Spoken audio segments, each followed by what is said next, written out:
Okay, it's time for a review video. First one I've recorded in a while, so if I'm rusty, that's why. But this is for a new release. It comes out July 20th, 2021 in the US. I don't know any other country release dates.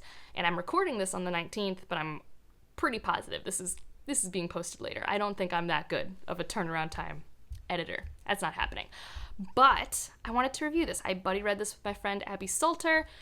I was apprehensive. I wanted to read it. You know, I heard the tagline, we all heard Mulan, Song of Achilles. It had a pretty cover. I've been obsessed with all of the orange-red summer release covers we've had. I know that's super shallow, but that's been a thing. If you're watching this way after the summer of 2021, The Unbroken and The Jasmine Throne came out the same year as She Who Became the Sun, and it is just like the best color palette of book releases I have ever seen. But that's a tangent. This one was the one I was most apprehensive about, mainly because it is military fantasy, which can go one of two ways for me, and I was pretty sure it was low magic, which are just, they're not my buzzwords, and I was nervous. I was a little nervous, but I generally had a good time. I had a good headspace when I read this entire thing, and it's a pretty solid 4 out of 5 stars, and I do think there are people who are really going to adore this book. Like, where for me, it's a great read. I had a fun time. I know there are going to be people who are like, this is everything, give me more sort of feeling, so I'm excited for people to pick it up once it's released. So, the synopsis. Well, I guess we should address the tagline, the Mulan versus Song of Achilles. The Mulan aspect is we have a female character who pretends to be a man during military circumstances. That's the Mulan part. There is no other part related to the Disney movie. Okay? That's it. And the Song of Achilles is more of a vibe, I would say. Like, so Song of Achilles is based off the Iliad, and it's more of a tragic romance story that also does have the Trojan War as a backdrop. Here, we do have a lot of, like, brotherly love, but also maybe more than friendship. Like, there's potentially more than that, and it's definitely with the backdrop of war and campaigning, and that definitely exists. So I understood it, but, like, there's definitely going to be a group of people who read Song of Achilles, and that's not going to be, like, the part they get in this book. So does that make sense? Like, it's not the same writing style, and it's not the same type of romance of these, you know, two men who were friends who fall in love and war and tragedy. It's not that. But it does have those, like, vibes of, like, ancient legend battles and brotherly love, but also maybe is it more than brotherly love between people? Like, it's got that. So that's, you know, if you were wondering how true is this tagline, that's my interpretation. That was my experience with it. And then the synopsis itself is our main character is a daughter during a famine, and because of some bandits ends up being the sole survivor and chooses to take up the mantle of her brother's identity and go take his destiny, really. And it's about how far she will go to obtain greatness, essentially. And it's also based a little bit on the formation of the Ming dynasty. And there's war happening. You have two sides of a conflict. You have rebels and you have the Mongols, and they're at war. So that's the backdrop. You have this war happening, and on top of it, you have some characters that we follow. That is the general synopsis. The tone of this is extremely dark. At least it was to me. Like, I hesitate to say grimdark because I don't really know if I know what that means, although I would compare it to a lot of grimdark books I've read. But it is dark, and it is grim. The first chapter is quite possibly the darkest chapter that I have ever consumed. It was so barren. It was so... You could feel that this land had no food, no water. You could feel the poverty. Like, it was grim. It luckily doesn't stay as grim as that, but, like, it's not a happy world. It's harsh. It is a very patriarchal world, so if you don't like to have that, it's not that you have a patriarchal world where the female characters are always having to go through sexual abuse or things like that, but it is a world that does not value the voice of women, if that makes sense. And it's also a world that has toxic masculinity. That is definitely a part of this world. It makes sense. But the tone of it is all those things, and when things are violent, they are violent, and I believe graphically described. All of this is hard for me to talk about just because, like, I don't visualize, but, like, there were scenes where I was like, oh, So that's kind of the tone you get from this. I don't think I was really prepared for that, even though it is military fantasy, because I've read plenty of military fantasy that doesn't feel as grim or dark to me, if that makes sense. And then we've got some fantastic characters. So our main character, I'm going to try to pronounce their name correctly, but correct me if I'm wrong, but I think it's Chu. It's Z-H-U, and I think it's supposed to be pronounced C-H-O-O approximately, but that is our main character, and she is the daughter who becomes a monk, takes the mantle of her brother. She is fantastic. I don't even know if I like her, if that makes sense, but like in terms of like a character legend to follow, maybe one of my favorites ever. Like, I don't know, it's not even just that she's morally gray, it's the complexity and how it is chosen to be done, because we get both her perspective, but we also get the perspective of other characters. And it really does, I don't know how to explain this, but through this character, not only do we get fantastic gender theming and everything like that, but like, you really understand who she is, but also are still completely shocked at the things that she does. Like, I don't know, I'm very excited to see future things with this character. She's one of my favorites. I also really like another character we got, Yang, who I was not expecting us to even get more than one character. When you first read the book, you're in one perspective for a very long time. And this is a character who has a lot to prove and is one of the few revenge-based characters that I really like because they were more than their revenge. And I don't know, I really like a lot of the characters, but the downside for me is that I didn't get to connect with them the way that I normally do, but that is very subjective. I could see many people reading this and being like, what are you talking about, Angela? I adore these people. They are the people I would root for. They're my best friends, or I hate them, like having very strong emotions.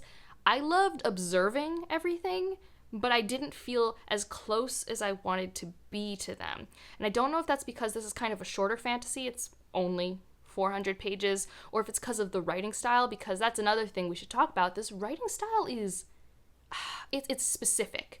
I don't know how to describe it other than when you read it, if you ever read another book by this author, you would probably know, oh, this is this type of writing. Like, it is very different.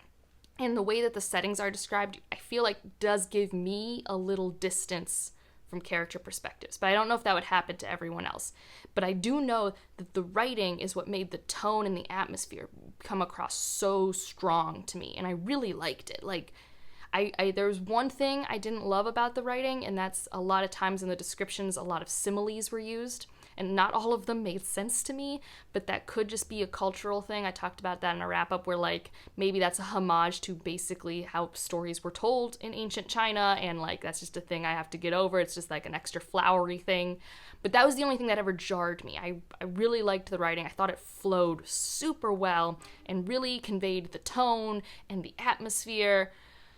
And, like, if I read another book by this author, I would know it was by them. So the things that I was worried about, the military fantasy, low magic, how did that work out? Well, it's the chess-like military, which isn't my favorite, where you are like, okay, this is the problem. How do we solve the problem with our military forces? And our characters are all kind of at higher strategic ends, and there's like higher level politics happening.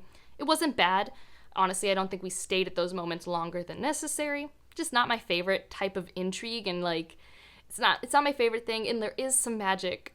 But man, could there have been more magic just by my taste? There's really not a lot of magic. This is more of a historical fantasy in that, you know, there is magic, but it's more of a historical history, almost, like gender bent sort of thing. And I do think that because of this military fantasy style of chess making, that for me, the pacing did lull a bit in the second part. There's like 3 parts to the story, I believe.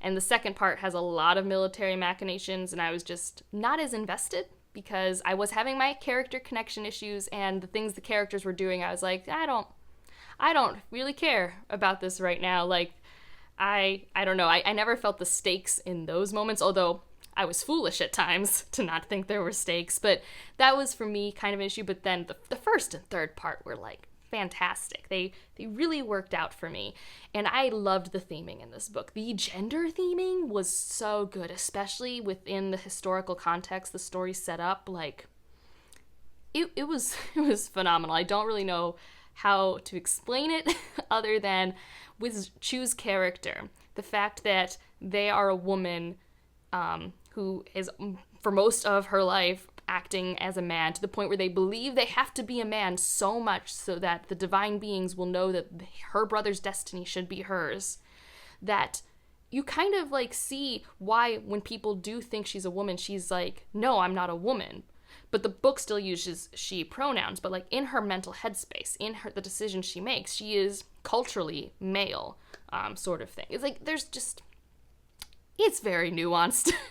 And so, hence the me just blathering to the camera cannot capture it, but the book does. And if you want to see the complexities of that, I would pick it up. It was phenomenally done. I really loved the characterization of Chu. I feel like I said that earlier, but like, I really do.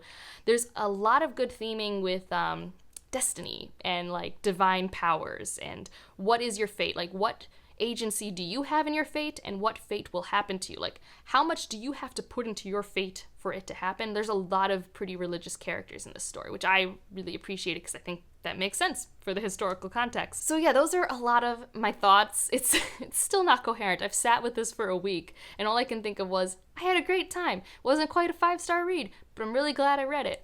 And some books that I think could help you figure out if this would work out for you is one that I was thinking of that really had that same like grim setting, the First Law trilogy. It's definitely like very similar in terms of atmosphere to that. Obviously in terms of like a war story, I can't not talk about the Poppy War, but I do think that the writing style is completely different. So if you really loved the Poppy War and you picked this up and it was the writing style that was really working for you, you're gonna find out real quick. So, like, this is a much slower paced story than the Poppy War, and although Ren and Chu have similar characteristics, they're also very different characters, but there are a lot of parallels. I mean, it's based off different points in Chinese history, there are wars, we have these women characters in a patriarchy, we have a school setting for a short period of time at the beginning. Like, there are a lot of parallels, but they're also really different, and like, so for me, as someone who liked the Poppy War, not the whole series, but like the first book, I liked this book a lot more because this gave me more of the gravitas that I wanted from a military fantasy, and I liked following the character of Chu more. Like, I don't think I like either character. Like, I don't think either character is someone that I'm rooting for, but I just liked following that character's development in this book more than I did Rin. So, the Poppy War for that. Obviously, The Sword of Kaigen, that's another fantastic war story. I think that one has more battle scenes that I like. Like, I don't think you're going to get the battle scenes in the story that you do in The Sword of Kaigen. And for me, like, I love those characters. But that's just another one I had to bring up because it's also, military fantasy. Also, I think that one's more Japanese influence than Chinese. And did I have another one? Oh, yes. For the Grim World, The Witcher series. Like, again, just really, it's that type of just, like, punishing landscape, in my opinion. Maybe other people won't see it that way, but to me, it was punishing. I mean, not to the point where I felt uncomfortable and upset, but it was not a nice place. It's not a place I wanted to live. I didn't want to visit. So that's it for this one. If you want to just leave an emoji to let me know you're here, leave a sun, because it's the title of the book, right? No one saw that coming. Let me know if you plan to pick this up, what reservations you have, if you have any questions, if you have read it, do you have any thoughts you'd like to share with me, please mark all spoilers, and like if you liked it, subscribe if you want to, and I'll see you in the next one. Bye.